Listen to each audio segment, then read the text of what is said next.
So this is the garage door that we're going to build to fill this space.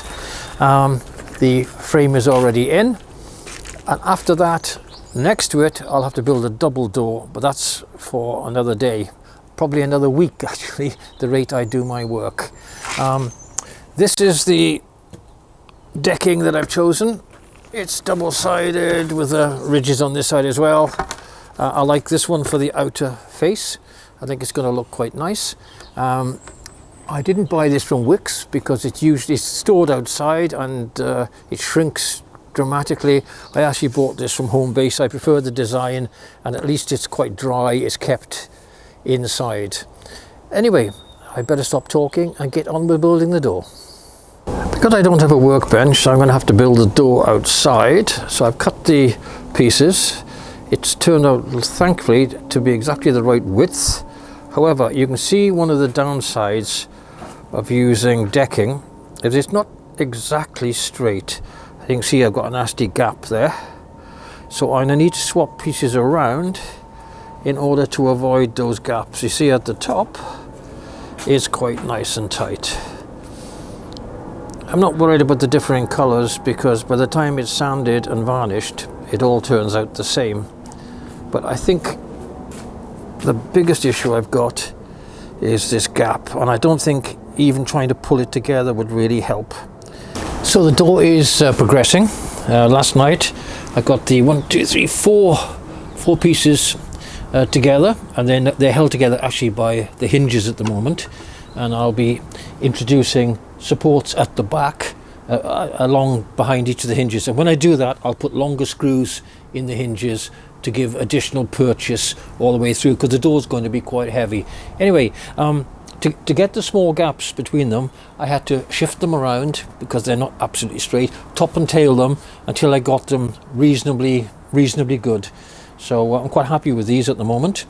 So I'm now going to proceed to cut the wood, etc., and get it all fixed together.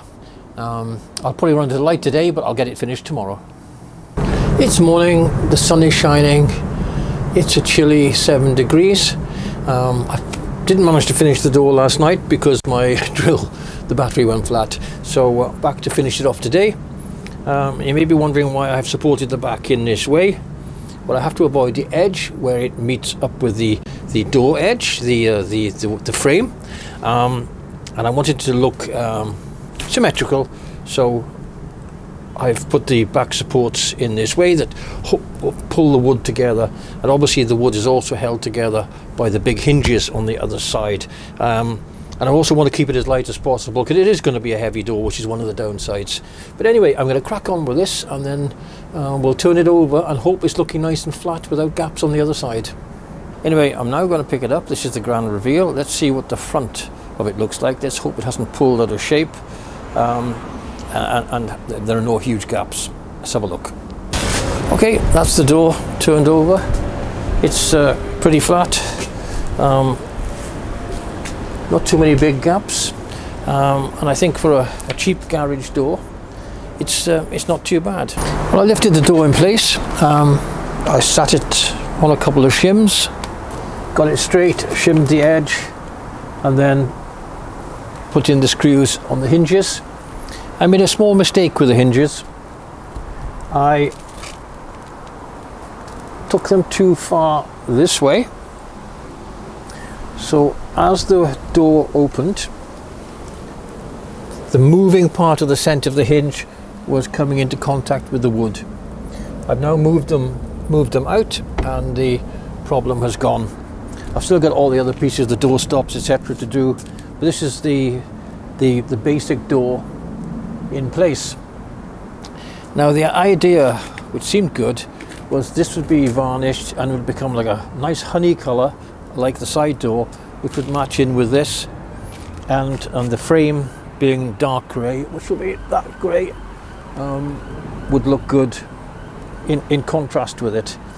But Mrs. Jones, when she looked at it, said maybe she'd prefer the door to be grey as well.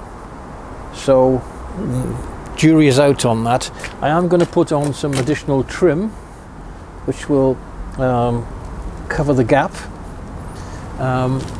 and I'll put a piece of trim along the top of the door.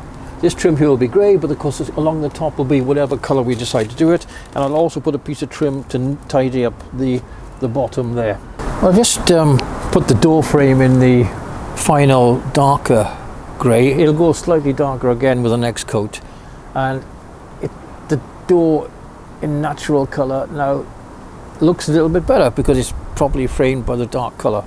But on top of that, I plan to put a trim, which this is just undercoated at the moment, a trim which will hide the screws, and some of they will go like this, and it'll form a neat edge, which I'll put some grey silicone down this edge as well, and it'll hide this unsightly hole, which I don't want to just silicone. So with all this extra grey on here, Mrs. Jones may change her mind again. But anyway, this is what I'm going to work on next. I'm going to install this piece. I'm freezing cold. It's been a cold day and it's quite windy. So I'll do a bit more when the light is going. But if I can get this on and see how it looks, that'll be great.